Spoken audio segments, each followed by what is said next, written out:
हमारे धार वालों के सालों में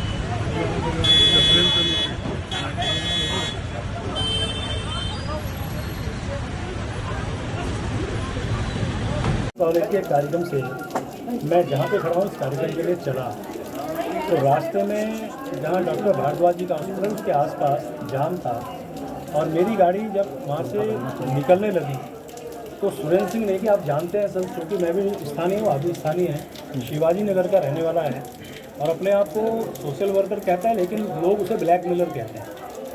जितनी भी घटनाएं आज से पहले हुई है लगातार पुलिस में भी उसको पकड़ा गया है, अनेकों बार लोगों के द्वारा उसे पीटा भी गया है, सब जानते हैं उसके बारे में। और उसने मुझे गाली गलौज करने का प्रयास किया क्योंकि मेरा शीशा खुला हुआ था, गर्मी है तो मैं एसी बहुत कम इस्तेमाल करता हूँ क्योंकि बारिश भी है। उसके बाद भी अब वो गाली लगातार देता रहा तो मेरे सुरक्षाकर्मी को लगा ये क्या हुआ था।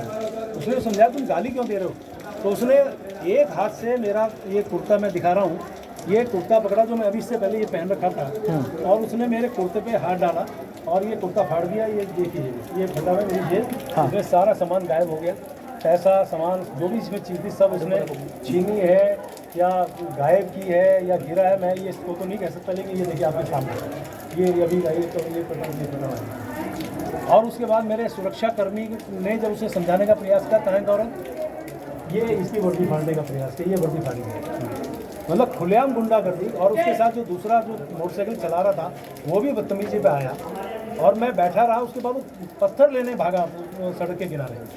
उसके बाद जब इन्होंने रोकने का प्रयास किया तो उसको मेरी सुरक्षा के लिए इन्होंने बचाव किया। यानी कि मैं ये कह सकता हूँ कि आज तो सीधा सीधा आक्रमण हुआ है, एक गुंडागर्दी हुई है और ये भी मेरे ही क्षेत्र में, क्योंकि इसके बारे में मैं जानता हूँ। जितने भी कोई काम होते हैं उसमें वो सबसे पहले वो सोशल मीडिया में, क्योंकि कुछ लोगों का एक धंधा बन गया है वो काम करना, फिर उसमें ब्लैकमेलिंग करना, ये लगातार इसकी शिकायतें तो मेरे पे आती। मैंने कभी कुछ नहीं कहा और मैं तो इसमें बहुत अच्छा कार्यकर्ता के रूप में समझता था कि चलिए अच्छा अपना अच्छा काम करता है। मुझे याद है एक बार सड़क के बारे में इसने कहा तो मैं 5 मिनट के अंदर उस सड़क पर पहुंचा था जहाँ पे इसने शिकायत की थी। और लेकिन इसका एक मुझे लगता है धंधा बन चुका है। फिर मुझे घर पे जाके अपने कपड़े बदलने पड़े और मैं वापस आ। मतलब क्या लगता है क्यों ऐसा क्यों हो गया?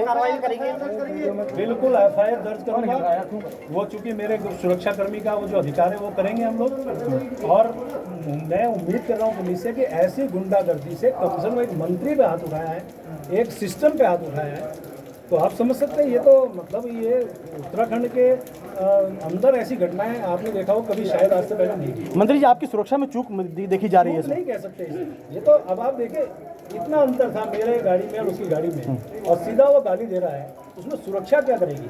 और सीधा गाली दे रहा है, उसे जब रोका जा रहा है फिर वो गाली दिया जा रहा है और हाथ उठा रहा है सीधा।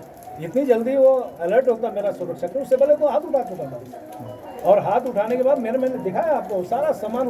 अब मेरी जेब में कोई पैसा नहीं है, मेरे पास जो भी मैंने पहन रखा था एक दो चीज़ें छोड़ के सब गायब हो गई। जो वीडियो रिलीज की गई उसको लेके क्या कहना चाहेंगे? देखिए वीडियो मैंने देखी नहीं है, अब आप वीडियो कौन सी आप चर्चा कर रहे हैं मैं नहीं जानता, लेकिन जो मेरे साथ घटना घटी मैं अपनी बात करूँ। ठीक, आज कोई नई घटना नहीं है, नई सिर्फ इतनी है अभी तक जवानी जंग में थी, अब हाथापाई में आ गई है। ये लगातार पिछले 16 सालों से ऋषिकेश की जनता भली भांति जानती है और उत्तराखंड की जनता भी भली भांति जानती है। ये व्यक्ति का गुस्सा नाक में ही रहता है। हमने तो इनका नाम लिखा है, अल्बर्ट पिंटो को गुस्सा क्यों होता है, ये सवाल हमारा हमेशा रहा है। इन व्यक्ति के द्वारा पूर्व में भी इन्हीं के राज्य मंत्री भगत राम कोठारी जी, उनसे बदतमीजी करने का काम किया। इन्हीं के द्वारा पूर्व में भी एक नगर पालिका थे, उनसे बदतमीजी करने का काम किया। इन्हीं के द्वारा पूर्व में भी एक महिला कुछ महिला फ्लाईओवर हरिपुर फ्लाईओवर को लेकर उनसे कुछ मांग कर रही थी, उनसे बदतमीजी करने का काम किया गया। इन्हीं के द्वारा पूर्व में कुमारबाड़े में रोड के लेकर अपनी मांग को लेकर एक वृद्ध महिला अपनी मांग को लेकर आई थी, उससे बदतमीजी करने का काम किया।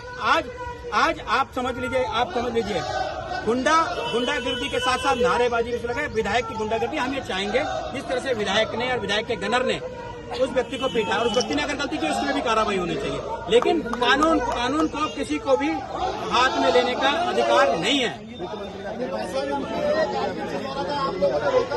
वो कोई भी हो। एक बात सुनिए, आपको क्या अधिकार है किसी भी गुंडे को सजा देने की, किसी भी ब्लैकमेलर को सजा देने की? अब आप समझिए, ये मारने भी आया उसको यहाँ पर खाने में, वो तो महिला हो सकता है पीटने भी जाता है, उसको पीटने भी आते हैं। बिल्कुल बिल्कुल। फिल्म